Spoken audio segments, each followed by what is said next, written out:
Shalom, soyez tous salués dans le puissant nom de notre Seigneur Jésus-Christ. Comme je le dis toujours ici, c'est le seul nom qui a été donné et qui est au-dessus de tous les noms. Vous ne trouverez pas un autre Dieu, une autre divinité qui soit venue sur la terre manifester son amour envers les hommes qu'il a aimés avant la fondation du monde. Vous ne trouverez pas un Dieu qui a envoyé un prophète et ce prophète s'est sacrifié. Il a donné sa vie lui-même afin de racheter, afin de permettre la repentance de ses créatures. Vous ne trouverez pas un prophète qui est venu au nom du véritable Dieu, ce Dieu qui se faisait appeler Yahweh, ce Dieu qui s'appelait Je suis, ce Dieu qui est venu avec le nom de Jésus-Christ en ces derniers temps. Vous ne trouverez pas un Dieu qui puisse sauver votre âme par son sang précieux.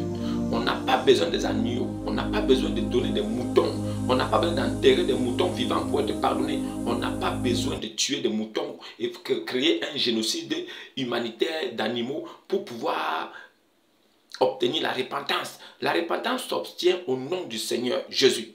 Il est le seul nom qui peut vous donner la repentance. Il est le seul nom qui soit au-dessus de tous les noms. Il est le seul nom qui soit le plus excellent au-dessus de tous les autres noms. C'est le nom de Dieu. C'est pourquoi ce nom a été donné aux disciples et aux apôtres. Et avec ce nom, les disciples et les apôtres étaient capables de chasser les démons. Ils étaient capables de guérir les lépreux, de guérir les malades. Ils étaient capables de ressusciter les morts. Ce nom est le nom le plus prestigieux que la terre ait connu. Moi qui vous parle, jamais fait l'expérience. Venez tous à Jésus. Repentez-vous. Changez de destination, changez de doctrine, laissez les religions qui ne sauvent pas, venez à Jésus. Jésus n'est pas une religion. Le christianisme est une idéologie. Quand on parle de isme, on parle d'idéologie. Venez à Jésus. Venez prendre votre baptême au nom du Seigneur Jésus. N'oubliez pas, abonnez-vous, likez, partagez aussi afin que les gens qui recherchent la vérité puissent savoir. Mahomet était un pécheur. Il n'a jamais pu sauver une personne. Il n'a jamais pu donner sa vie pour une personne. Il a plutôt pris des vies pour pouvoir bénéficier des plaisirs de la terre. Sa petite fille Aïcha, sa bébé épousette, lui a dit, je constate que ton Dieu Allah ou Baal, il est toujours prêt à satisfaire tous tes désirs sexuels. Donc Mahomet était un prophète, l'impur et l'indigne. En réalité, il était un indigne qui a satisfait seulement les désirs de son bas-ventre au lieu de penser aux choses spirituelles de Dieu. Mahomet a promis le paradis moyennant un coup, 2 coups, 3 coups. Un paradis sexuellement transmissible.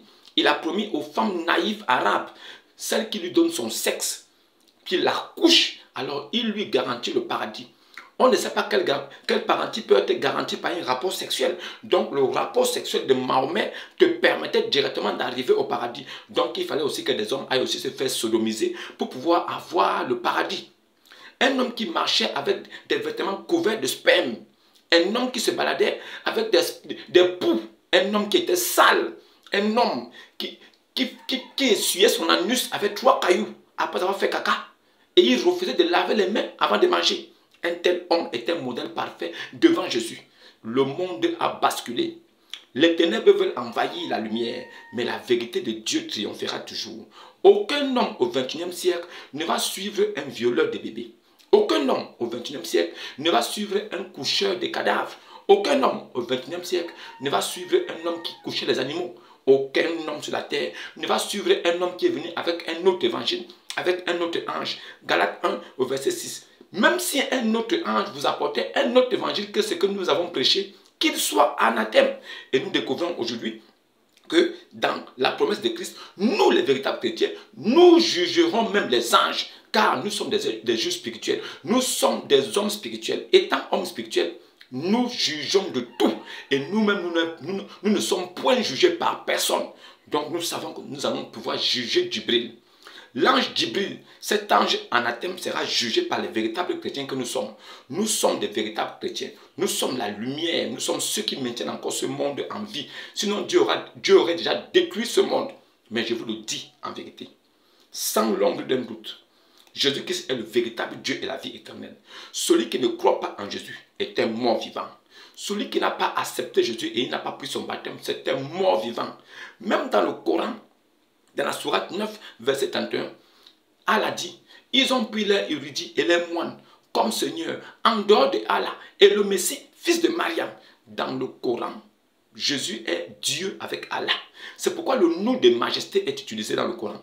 Je vous dis, ce que je vous dis, je peux le prouver. Et ensuite, dans la Sourate 3, verset 55, on vous dit que ceux qui suivent, c'est conjugué en français, au présent de l'indicatif, c'est conjugué au présent de l'indicatif.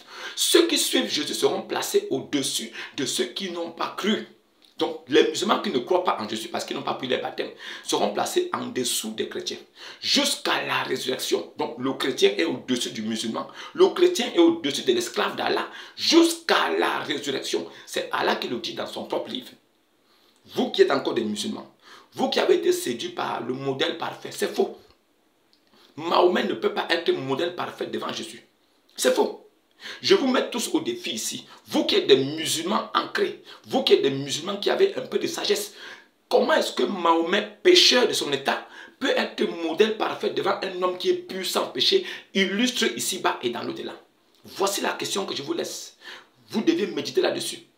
Comment un homme qui était pécheur qui a tué, violé, égorgé, braqué, peut être modèle parfait devant un homme qui n'a jamais péché? Devant Dieu qui s'est fait homme et qui n'a jamais péché. Alors, entre les deux, qui est le modèle parfait? Mahomet ou bien Jésus-Christ? Qui sauve?